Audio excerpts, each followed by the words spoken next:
طيب الواحد عنده مهارة معينة وبيشتغل شغل حر، بس مفيش عملاء. إحساس محبط جدا، صح؟ كتير من الموهوبين في مجال العمل الحر بيقعوا في نفس المشكلة دي. بس النهاردة خلونا نكشف عن شوية استراتيجيات بسيطة على فكرة، بس فعالياتها رهيبة وبتحول الموهبة دي لعمل عليه طلب.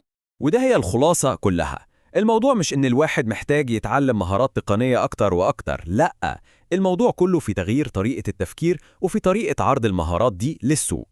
وخلونا نتكلم بصراحة في النقطة دي. الموهبة لوحدها للأسف مش كفاية. السوق مليان ناس شاطرة. اللي بيفرق بجد بين مستقل بيكافح عشان يلاقي شغل ومستقل تاني ناجح والطلب عليه عالي هو الطريقة الذكية اللي بيقدم بيها خدمات. تمام، يلا بينا ندخل على الجزء الأول ونشوف إزاي نبني الأسس دي صح. دي خطوات أولية كده ما فيهاش نقاش عشان أي حد يبني مسيرة مهنية قوية في الشغل الحر. أول حاجة التخصص، ده هو مفتاح القوة. العميل بيدور على خبير يحل له مشكلة معينة، مش حد يعرف شوية عن كل حاجة. تاني حاجة، الشغل اللي في الأول حتى لو ببلاش لازم يتعمل بأعلى درجة من الاحترافية، كأن الواحد واخد عليه ملايين. وهنا النقطة المهمة. في البداية التقييمات الإيجابية والبروفايل القوي أهم بكتير من الفلوس نفسها على المدى البعيد. يعني كل مشروع مجاني هو مش خسارة، هو استثمار في السمعة والمستقبل. والحاجة اللي تلفت النظر هنا هي قوة العادات اليومية. يعني المصدر بينصح بتخصيص 30 دقيقة بس كل يوم للتعلم. بعد شهر واحد بس هيكون في فرق حقيقي وملحوظ جدا في المستوى. الاستمرارية فعلا بتصنع الفارق. ودلوقتي نيجي بقى للنقلة العقلية اللي بعدها، ودي يمكن أهم واحدة. الفكرة هنا إن العملاء مش بيشتروا المهارة نفسها، هم بيشتروا النتيجة اللي المهارة دي بتعملها. ده هو أساس التسويق لأي مستقل. لازم الكلام يتغير من أنا بعمل إيه ويركز على أنا بحقق إيه للعميل. الشريحة اللي جاية دي بتوضح الفكرة بشكل ممتاز.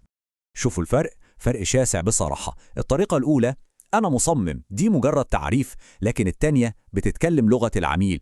بدل ما يتقال أنا مصمم يتقال أنا بساعدك تزود مبيعاتك بتصميم جذاب. هو ده الكلام اللي العميل مستعد يدفع عشانه. تمام، بعد ما عرفنا إزاي نعرض القيمة بتاعتنا صح، نوصل لجزء ناس كتير بتغفل عنه. المهارات التقنية دي نص الحكاية بس. النص التاني هو إتقان فن التعامل مع العملاء. كل نقطة من دول تعتبر سلاح سري. يعني العميل دايما هيفضل يتعامل مع الشخص اللي بيرد بسرعة واللي التعامل معاه مريح حتى لو مش أشطر واحد من الناحية التقنية. الثقة والراحة في التعامل بتبني علاقات شغل بتستمر سنين. والجملة دي بتلخص كل حاجة. إن العميل يكون مرتاح في التعامل دي حاجة أساسية. الراحة والثقة هم اللي بيخلوا الشغل يتكرر ويجي توصيات من العميل ده، وده هو وقود النمو الحقيقي لأي مستقل.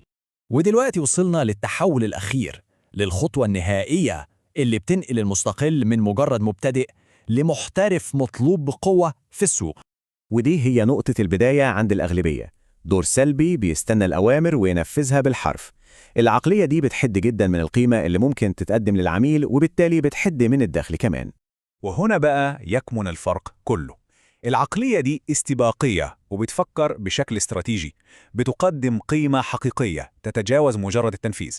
الخبير مش بينفذ بس، لا، ده بيوجه العميل عشان يوصل أحسن نتيجة ممكنة. يعني الخلاصة إن التحول العقلي ده من مجرد واحد بينفذ لواحد بيحل مشاكل، هو ده المفتاح اللي بيفتح أبواب النجاح الحقيقي والتميز في سوق العمل الحر الزحمة ده. الاقتباس ده بيلخص فلسفة الشرح بتاعنا كله في جملة واحدة قوية جدا.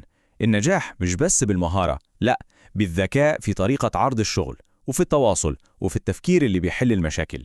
وبنختم بالسؤال المباشر ده. هو مش مجرد سؤال على فكرة، دي دعوة لتطبيق العقلية الجديدة دي فوراً.